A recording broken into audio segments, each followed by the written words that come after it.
as you could tell, I'm back from the PCT. I had a couple of questions of people from YouTube that asked about, when am I going to give my hammock tips for the PCT? Well, this is that video. As you can tell, I'm on location at a farm. I call it the farm, but it's in Virginia, and that's the scenery you can see in the background. And today we're going to do a short video recap of 7 of the tips that I did for an article for the Trek that's basically how you're going to hammock camp the Pacific Crest Trail. And so the first tip for hammock camping the Pacific Crest Trail, you need to have a hammock tarp that you can set up on the ground. And for me, my hammock gear tarp had little plastic triangles on each end of the ridge line. You could stick your trekking pole straight through those triangles and then tie the trekking pole out. And it was really easy to set the tarp up on the ground. I think about 10 or 12 times I had to do it in the desert. I set it up. As long as it wasn't too windy, it worked pretty great. You use the triangles, and then I used the wasp that was also on my Zingit that I used for my ridgeline tie-outs, and that's how I did that. And the second tip is going to be to make sure you practice setting your hammock tarp up on the ground before you're in California in the middle of the desert. It's 9:30 at night, you're trying to set your tarp up, it's falling down a lot. I practiced a few times, it wasn't enough. There's a video on YouTube, I'll link it to the description. It's by Shug, and he tells you how to set up a tarp on the ground. A hammock tarp is a little bit trickier than, say, if you set up a smaller tarp if you're a previous tarp camper, because the tarp's a little bit bigger, so you got a little bit more material. It was a little harder for me to set up than the other smaller tarps I've set up. Step 3 is bring a sleeping pad. When you sleep on the ground, you're gonna have to have something between you and the ground. And this can be anything from a little tiny 1/8 inch thick pad, like maybe something Gossamer Gear makes. I can link to that. Or it can be a full-blown air mattress. And this is just something to protect you from the ground, because you're going to be worried about this when there are no trees. And you have some options for this. Either you can use this pad the whole time, you can use it in your hammock instead of using an underquilt, or you can carry a pad and an underquilt, which is what I did for the PCT, and it worked pretty well for me. Step 4 is going to be a ground sheet.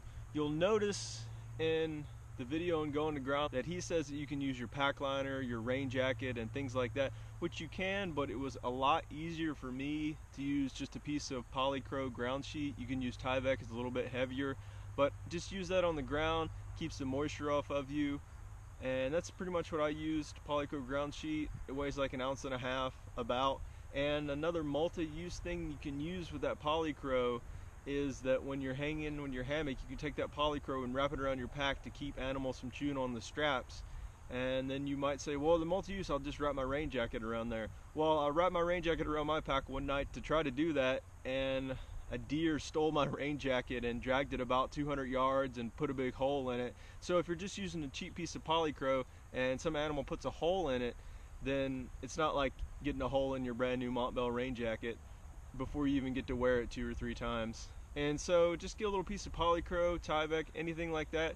You can use it as a ground sheet when you're sleeping on the ground. And the tip number 5 is just remember, you're gonna get to an area where there are gonna be tons of trees. The first part of it is pretty rough, and that's gonna be all the way up to Kennedy Meadows. There was one week in the desert where I slept on the ground more than a hammock. It wasn't a very pleasant experience, but once I got to Kennedy Meadows, going into the Sierras, from there all the way to the end of the Pacific Crest Trail, I hammocked every night that I wasn't in town, and my percentage from the beginning all the way to mile about 700 was about 75% hammock. So I consider that pretty good. My goal going in was 50%, so I met that goal, and I used the tips that we're talking about, and it helped me out a lot.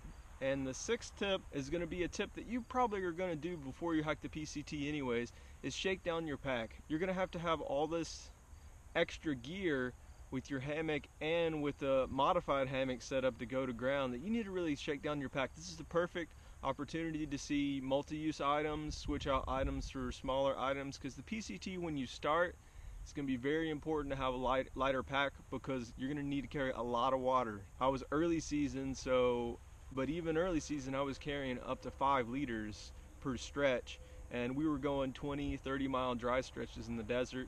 It's pretty warm, so any weight that you can trim out of your pack, it'll leave you some extra room in your base weight for the extra hammock gear like we talked about. So you're gonna have a sleeping pad, you're gonna have a ground sheet, You might have some extra stakes setting up your tarp on the ground because you're going to need extras for pullouts and things like that.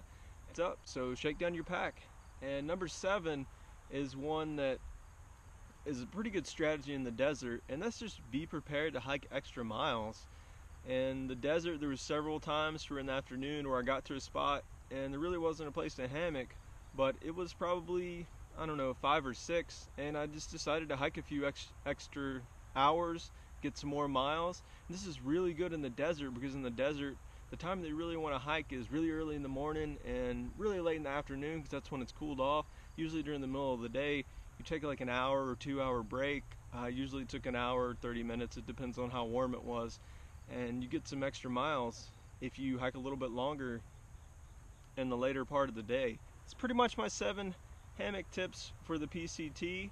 If you have any questions or comments, please let me know below. And also, if you want to get some more detailed information about hammock in the PCT, please go to the trek.co. There's an article there. It's called Thru-hiking the PCT with a hammock. I'll link it in the description. And that has these tips, as well as my gear video for the PCT, and also some other information about each section in the PCT and what you can expect trying to hammock in it.